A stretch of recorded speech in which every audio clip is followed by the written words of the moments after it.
기도함으로 새벽 기도에 시작하겠습니다. 사랑이 많으신 하나님 아버지, 이 새벽에도 아버지 얼굴을 구합니다. 우리 가운데 응답하실 것을 알고 있으며 우리가 기도로서 아버지 앞에 나아갈 수 있다는 것을 알기에 예수 그리스도의 보혈을 의지하여 담대히 아버지 앞에 나아가오니 우리의 기도를 들어주시고 우리의 기도 제목이 하나도 땅에 떨어지지 않도록 은혜 베풀어 주시옵소서. 아버지 하나님, 이 예수품한 교회를 기억하셔서 이곳이 하나님의 임재와 영광으로 가득 찬 곳 되게 하여 주시며 우리가 하나님의 영광으로 인하여 감당할 수 없는 기쁨과 감격이 넘치는 예배와 기도의 시간이 될 수 있도록, 그런 장소 될 수 있도록 우리 교회와 함께하여 주시옵소서. 이 자리를 사모하나 다 그 마음 표현하지 못하는 모든 사람들을 기억하여 주시고 하나님 동일한 은혜로 채워주시며 어느 곳에서 기도하든지 그곳을 하나님의 거룩한 성전으로 만들어낼 수 있는 영적인 능력이 있도록 우리 성도들과 함께하여 주시옵소서. 우리의 기도를 들으실 것을 기대하오며 믿사오며 예수 그리스도의 이름으로 기도드립니다. 아멘. 이 새벽 우리에게 주신 하나님 말씀은 역대하 5장 1절에서 14절까지의 말씀입니다. 역대하 5장 1절에서 14절까지의 말씀입니다. 구약 660면에 있습니다. 역대하 5장 1절에서 14절까지의 말씀입니다. 우리 하나님의 말씀을 다 함께 받들어 읽겠습니다. 솔로몬이 여호와의 전을 위하여 만드는 모든 일을 마친지라. 이에 솔로몬이 그의 아버지 다윗이 드린 은과 금과 모든 기구를 가져다가 하나님의 전 곳간에 두었더라. 이에 솔로몬이 여호와의 언약궤를 다윗성 곧 시온에서부터 메어 올리고자 하여 이스라엘 장로들과 모든 지파의 우두머리 곧 이스라엘 자손의 족장들을 다 예루살렘으로 소집하니 일곱째 달 절기에 이스라엘 모든 사람이 다 왕에게로 모이고 이스라엘 장로들이 이름에 레위 사람들이 궤를 매니라. 궤와 회막과 장막 안에 모든 거룩한 기구를 메고 올라가되 레위인 제사장들이 그것들을 메고 올라가매 솔로몬 왕과 그 앞에 모인 모든 이스라엘 회중이 궤 앞에서 양과 소로 제사를 드렸으니 그 수가 많아 기록할 수도 없고 셀 수도 없었더라. 제사장들이 여호와의 언약궤를 그 처소로 메어 드렸으니 곧 본전 지성소 그룹들의 날개 아래라. 그룹들이 궤 처소 위에서 날개를 펴서 궤와 그 채를 덮었는데 그 채가 길어서 궤에서 나오므로 그 끝이 본전 앞에서 보이나 밖에서는 보이지 아니하며 그 궤가 오늘까지 그곳에 있으며 궤 안에는 두 돌판 외에 아무것도 없으니 이것은 이스라엘 자손이 애굽에서 나온 후 여호와께서 그들과 언약을 세우실 때에 모세가 호렙에서 그 안에 넣은 것이더라. 이때 제사장들이 그 반열대로 하지 아니하고 스스로 정결하게 하고 성소에 있다가 나오매 노래하는 레위 사람 아삽과 헤만과 여두둔과 그의 아들들과 형제들이 다 세마포를 입고 제단 동쪽에 서서 재금과 비파와 수금을 잡고 또 나팔 부는 제사장 120명이 함께 서 있다가 날파 부는 자와 노래하는 자들이 일제히 소리를 내어 여호와를 찬송하며 감사하는데 나팔 불고 재금 치고 모든 악기를 울리며 소리를 높여 여호와를 찬송하여 이르되 선하시도다 그의 자비하심이 영원히 있도다 하매 그때 여호와의 전에 구름이 가득한지라. 제장들이 그 구름으로 말미암아 능히 서서 섬기지 못하였으니 이는 여호와의 영광이 하나님의 전에 가득함이었더라. 아멘.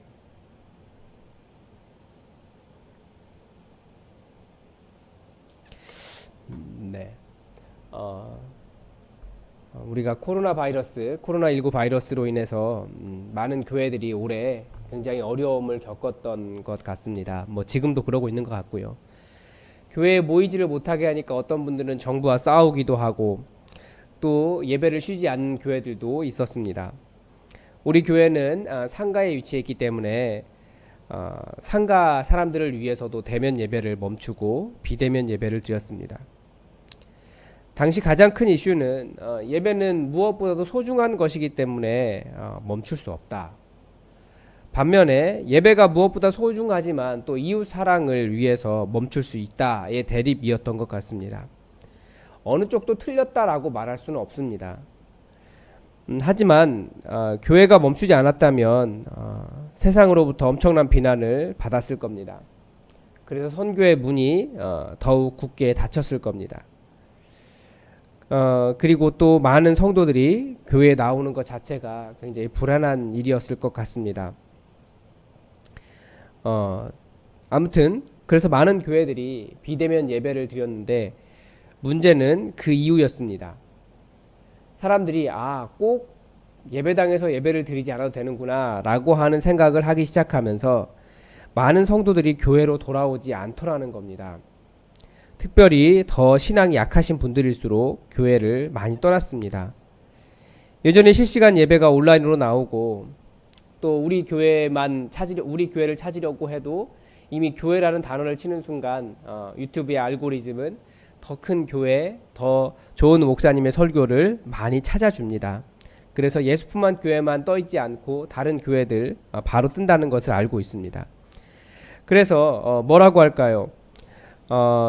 큰 교회, 서울의 큰 교회 실시간 예배도 드릴 수 있고 또 설교 좋은 목사님들 설교 얼마든지 들을 수 있다는 것을 알면서 신세계가 열렸다고 할까요? 하나님이 꼭 우리 교회 예배당에만 계시는 분이 아니구나 라는 것을 깨달았을 뿐만 아니라 편하고 좋다라는 것도 많은 분들이 느끼게 되었던 것 같습니다. 비슷한 맥락에서 솔로몬 성전을 보면서 하나님은 온 세계에 편만하게 계시고 또 어디에나 계시고 우리의 기도를 들으시는 분이신데 그리고 모든 것을 다 아시는 분인데 성전이 꼭 필요할까라는 생각을 한번 해봅니다. 사실 성전을 맨 처음 다윗이 성전을 짓겠다고 했을 때 하나님께서 그런 비슷한 말씀하셨어요. 내가 언제 내가 거할 그런 집을 너에게 요구했느냐라는 말씀을 하시면서 하나님은 이미 그 회막 가운데 계셔도 그 법궤가 회막 가운데 있어도 하나님은 이스라엘 전체의 하나님이다 라는 말씀을 이미 하고 계시거든요. 그런데 왜 우리가 성전이 필요한가 한번 이 역대기 성전 신학을 한번 살펴볼 필요가 있습니다. 이제 오늘 본문 1절에서 성전이 드디어 완공이 됩니다.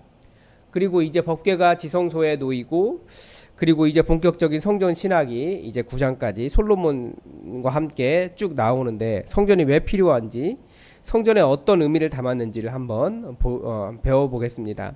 그러면 오늘은 무엇을 배울 수 있냐면 가장 먼저 성전이 필요했던 이유는 법궤가 있을 갈 곳이 필요했기 때문입니다. 법궤가 무엇입니까? 하나님께서 그 위에서 이스라엘을 만나 주시겠다라고 하신 하나님의 임재의 상징이에요. 하나님이 어느 곳에도 계시지만 특별히 그곳에서는 더 만나 주시겠다라고 하신 그곳이 바로 법궤입니다. 그래서 법궤는 하나님을 만나고자 하는 사람들이 하나님의 얼굴을 구하는 장소가 바로 그 공간이 됩니다. 이 사람의 마음이라는 것도 그렇고 하나님도 그렇게 역사해 주신 거예요. 이 공간에서 느끼는 것이 굉장히 많습니다. 사람이 집이 없다고 한번 생각해 보십시오. 돌아갈 곳이 없고 집이 없다고 해서 누울 곳이 없겠습니까? 누우면 되죠. 그러나 집에 들어가서 눕는 것과 노숙하는 것은 큰 차이가 있잖아요. 그런 것처럼 하나님을 구할 수 있는 하나님의 얼굴을 구할 수 있는 하나님을 만나는 그 마음 편안한 장소가 집중적으로 하나님을 만날 수 있는 장소가 바로 성전이었다라는 겁니다. 하나님은 모든 곳에서 우리를 만나 주실 수 있어요. 그러나 특별히 성전이라고 하는 공간은 더 하나님께서 우리를 만나 주시는 공간입니다. 제가 신학대학원 가기 위해서 준비할 때 개척했던 목사님께서 제게 해주신 말씀이에요. 꼭 교회에 와서 30분 이상 기도하고 가라는 거예요. 제 마음속으로는 기도야 어느 곳에서 할 수 있고 근처 교회도 가서 할 수 있는데 왜 꼭 이 교회에 나와야 되냐. 한 30분쯤 시간이 걸리는 곳이었거든요. 그런데 목사가 된다라고 하는 것은 자기 교회를 섬기는 사람이기 때문에 그 교회 가서 기도하라는 거예요. 나중에 보니까 그게 무슨 말인지 알겠더라고요.